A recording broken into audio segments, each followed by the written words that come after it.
Hello everybody, this is G. Angela from Smart Raspberry, Epping, Woodford and North East London. Welcome to our YouTube channel. Today I'm going to show you how to make a pear and rhubarb crumble. It's a wonderful cold night dessert. You can serve it with some custard or a little bit of cream, or even with some plain vanilla ice cream. It's really nice, bit tangy, but super delicious, yummy dessert. So I hope that you would try it and you like it and give us a thumbs for it. And yeah, all right, let's get started with talking about our ingredients. I have one medium-sized pear. I am going to use tinned rhubarb here, which looks like this in the supermarket, only because I couldn't find the fresh ones. Tinned ones are perfectly fine. They are in syrup. I drained it and they are ready to use. It's 100 gram. I have a little bit of a juice here, so it's just going to give that nice texture on the crumble, on the base, and also help the pear to cook with it. So just a little bit of juice there and 100 gram of rhubarb. I also have 35 grams of butter, room temperature. Just a little more than a teaspoon of demerara sugar. I have 1 tablespoon of porridge oats here. You can also use grape-nuts if you like, so I just couldn't find it, not very much like this week, so I'm using oats instead. And 65 grams of plain wholemeal flour. I also have my cinnamon for seasoning. And yes, these are my ingredients. And for the equipment, I'm going to bake my crumble in this dish. It's quite small. Not any bigger than our usual foil takeaway trays. I have my wooden spoon, peeler, sharp knife, a small measuring spoon to pinch my cinnamon, my pastry brush, and I have a tablespoon for mixing. And there is my mixing bowl. Okay, so it's a really straightforward recipe. Pears are really yummy fruits. I don't think we use them enough. They are full of vitamin C, copper, magnesium. It's really good for us. And also the rhubarb, we often mix the rhubarb with fruit because we make desserts with it, but they are actually vegetables. They're super yummy. And yeah, anyway, let's get started. I'm going to start with peeling my pears. I'm going to use my peeler. So really, you need to be careful with peeling. I usually go outwards, so when I peel, like so. So you can just peel the pear. This peeler is a bit difficult to... There you go, just like that. Just turn the pear around. So using a peeler is much better than using a knife, because then with the knife sometimes we peel too much, so we waste the fruit. So just use a peeler and then just peel around the skin. Okay, let's get off this here. And using my sharp knife, be very careful. Just going to top and tail the pear, then put those there too. And then using my bridge method, just going to cut the pear in half. Half again. So I'm just going to core it. This one doesn't really have much. Okay, let's get rid of these bits. We don't want them in front of us. And I'm just going to slice my pear nice and thin.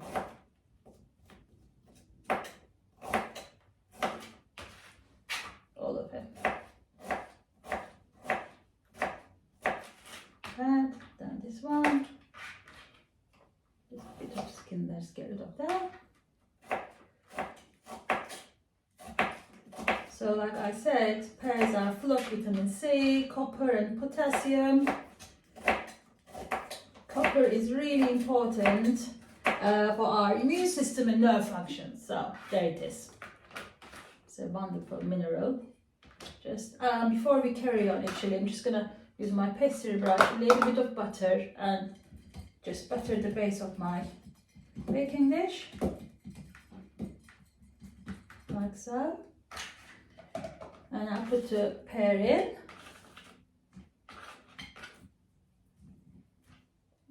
Okay, and all I need to do next is put the rhubarb over and some juice. Just go around and then equally go around. It's so nice and soft. Yum. I do like rhubarb. And you can either drizzle 1 tablespoon of honey, or I'm just going to put a little bit of demerara sugar. Not too much, because the rhubarbs are already in syrup, so they're quite sweet already, so you don't really want to make it too sweet. Just sprinkle some sugar or a little bit of honey and pinch of cinnamon. If you do like cinnamon, go ahead and add some more. I do. Like so. And one final mix, not too much. And that's our filling ready. Okay, so let's put the filling aside and move on to our crumble topping. So for the crumble topping, it's really easy. We've done this many times before. So you have your butter, 35 gram. And I have my flour, 65 gram. Just put it in. So you can use your fingertips. But in this occasion, I'm going to use my wooden spoon because the butter is super soft. So I don't want to really work out too much on that. So heat it up more and get more soft. Just going to use the back of my wooden spoon and just going to squish the butter in with the flour. Just keep going until we create the breadcrumbs. So like I said, you can always use your fingertips if you prefer it.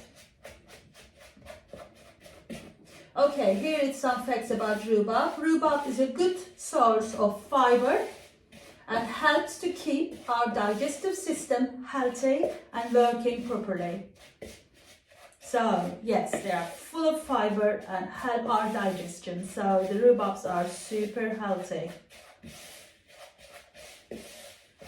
So in this recipe, we do use rhubarb and the pear, but I had this panic moment when I was shopping. Oh my goodness, there's no rhubarb, what am I going to do? And I didn't think of the tinned rhubarb then. So I was like, what else I can use instead of rhubarb if it's come to that point that I need to replace the rhubarb with something. And then I was going to use maybe blueberries, frozen blueberries or fresh blueberries, frozen fruit mixed. Yeah, so really instead of pear, I could have used apple crumble.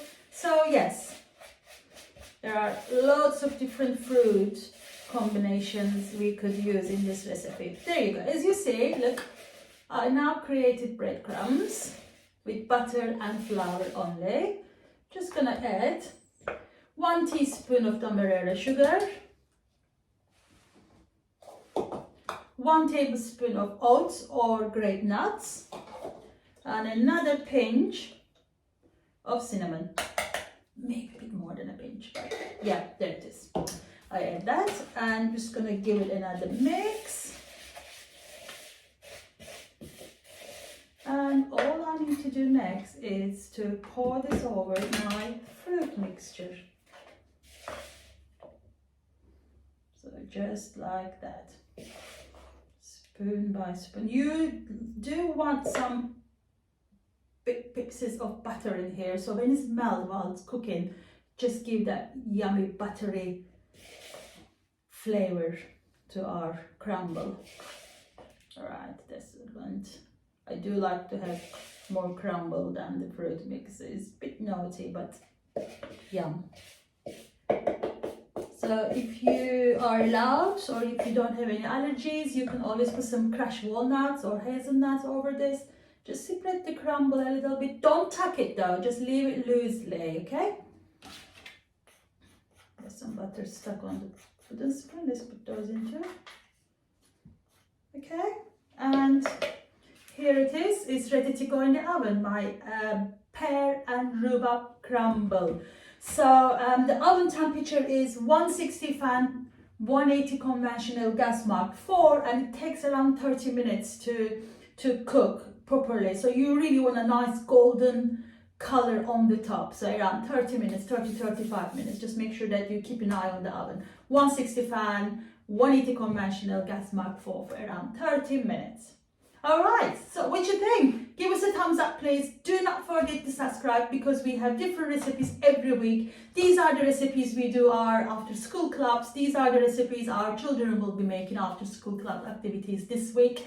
And yeah, every week we have different recipes. We don't follow the same recipes, not for 4 years anyway. So it's very more than likely that your child, if you are in our classes, that will do this again for another 4 years. So yeah, give us a thumbs up, keep watching and give us feedbacks, keep in touch, and I'll see you next time. Thank you for watching. Bye bye.